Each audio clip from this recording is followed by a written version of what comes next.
అలర చంచలమైన ఆత్మనందుండ నీ అలవాటు చేసే నీ ఉయ్యాల. అలర చంచలమైన ఆత్మనందుండ నీ అలవాటు చేసే నీ ఉయ్యాల.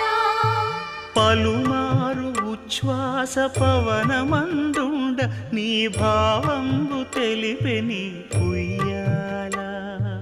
పలుమారు ఉచ్ఛ్వాస పవనమందుండ నీ భావంబు తెలిపే